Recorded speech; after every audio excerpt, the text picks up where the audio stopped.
윤석열이 홍준표보다 한 2%포인트 앞서게 해달라. 통화녹음으로 드러난 명태균 씨의 이런 지시를 보면 여론조사를 조작한 것 아니냐는 의심이 들 수밖에 없습니다. 그러면 구체적으로 어떻게 조작이 이루어졌을 가능성이 있는지 장슬기 데이터 전문 기자와 자세히 짚어보겠습니다. 자, 장 기자, 네. 이 문제의 여론조사 있잖아요. 대선 후보 경선 과정에 이루어진 거죠. 어떤 조사였죠? 맞습니다. 2021년 9월인데요. 양당 모두 대선 후보 경선이 한창이던 시점입니다. 그러니까 국민의힘 경선 2차 컷오프를 약 열흘 정도 앞둔 시점에 자체 여론조사를 명 씨가 실시한 걸로 보이는 상황인데요. 해당 시점에는 홍준표 당시 후보가 오차 범위 내에서 1위를 달리고 있는 국민의힘 경선 여론조사들이 다수 나오고 있는 상황이었습니다. 그러니까 홍준표 후보가 1위인 상황인데 윤석열 후보가 앞서게 나오도록 해달라. 그러니까 결국 조작을 주문한 것 같은 상황이 녹취에서 드러난 거잖아요. 근데 구체적으로 어떻게 그렇게 하라고 조작을 지시했다는 건가요? 자, 먼저 통화 녹취를 다시 들어봐야겠는데요. 한번 들어보시죠. 네. 연령별하고 지역별하고 다 그 맞춰고 여성하고 그 맞춰가고 곱하기 그 한 해갖고 한 2,000개 만들 있어. 이거 가지고요? 예. 그 차프지 뭐. 그게 안 나요? 네. 돈 얼마 들어갔어요? 40만 원 정도 들어왔어요. 네, 명 씨는 2,000개를 만들어서 치워버리자고 제안을 하고요. 또 강 씨는 비용이 40만 원 들었다고 이야기를 합니다. 자, 근데 지금 숫자가 많이 나오고 복잡한데 뭐 2,000명, 뭐 40만 원. 근데 이게 무슨 내용인가 싶고.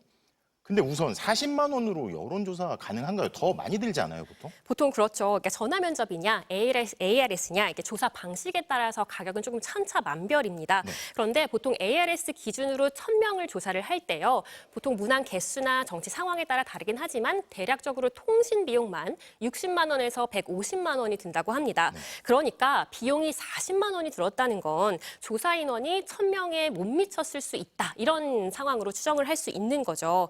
결국 2,000명의 턱없이 모자란 그런 수를 조사를 해놓고 응답자 수를 뻥튀기 한 게 아니냐, 뭐 이런 의혹이 나오는 겁니다. 그러니까 일단 그 40만 원에 대해선 40만 원을 들여서 2,000명이 안 되는 아마 인원을 조사했을 가능성이 있다. 네네. 그런데 윤석열 후보가 앞서게 나오도록 해달라는 지시도 있잖아요. 그건 무슨 내용이에요? 이 같은 날 통화를 들어보면 홍준표 후보보다 2%포인트 앞서게 해달라 이런 주문이 있죠. 이 통화 내용도 다시 한번 들어보겠습니다. 윤석열이를 올려갖고 홍준표보다 한 2% 앞서게 해주 있어. 알겠습니다. 그 젊은 아들 있다 아닙니까? 네네. 누군가가 더 계속 올려갖고. 네. 이게 사실 내용 자체는 더 노골적으로 들리는데 네. 근데 이게 무응답하는 뭐 개수를 올려라?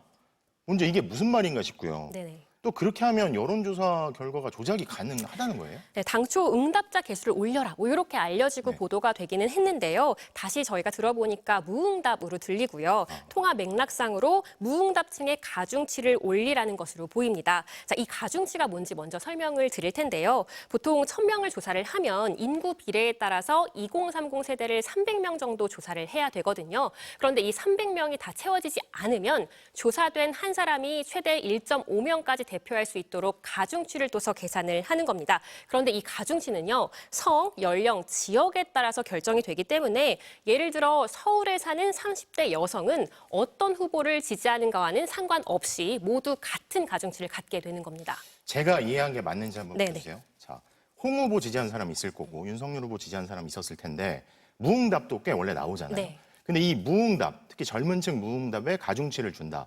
그러면 전체가 무응답 이렇게 세 개가 있는데 무응답이 커지니까 네. 전체 중에서 홍과 윤을 지지했던 사람들의 그 덩어리가 좀 작게 보인다. 그러면 격차도 줄어들게 보인다. 이게 이해한 게 맞죠? 근데 맞습니다. 그러면 이게 조작이라고 볼 수 있는 거 아닌가요? 그렇게 볼 수도 있습니다. 만약 이렇게 방식을 사용을 해서 실제로 뭔가 조작을 했거나 뭐 데이터를 만졌다면 조작의 가능성이 있어 보이는데요. 실제로 이런 조작이 있었는지에 대해서는 두 분의 답을 듣지는 못했습니다. 그런데 이게 아무리 미공표 조사라고 해도 이렇게 하는 게 아무런 문제가 없는 겁니까? 만약에 조작이었다면요? 참고용이라도 조작이 확인이 된다면 최대 3년 이하의 징역 또는 600만 원 이하의 벌금에 처해질 수 있습니다. 그런데 공소시효가 6개월이기 때문에 실질적인 처벌은 어려울 것 같습니다만 정치적으로는 큰 논란이 될 수밖에 없습니다. 미공표 조사라고 하더라도 당원들에게는 아름아름 알려질 수도 있고요. 또 그렇기 때문에 당내 경선에 영향을 미칠 가능성이 있기 때문인데요. 당시 경쟁 후보였던 홍준표 대구시장도 이런 점을 페이스북에서 지적하기도 했습니다. 국민의힘 대선 후보 선정 과정의 공정성이 뿌리째 흔들릴 수도 있는 사안인 만큼 사태 추이 끝까지 지켜봐야겠습니다. 아무래도 여론조사의 영향력이 크니까요. 자, 장슬기 데이터 전문 기자 잘 들었습니다. 감사합니다.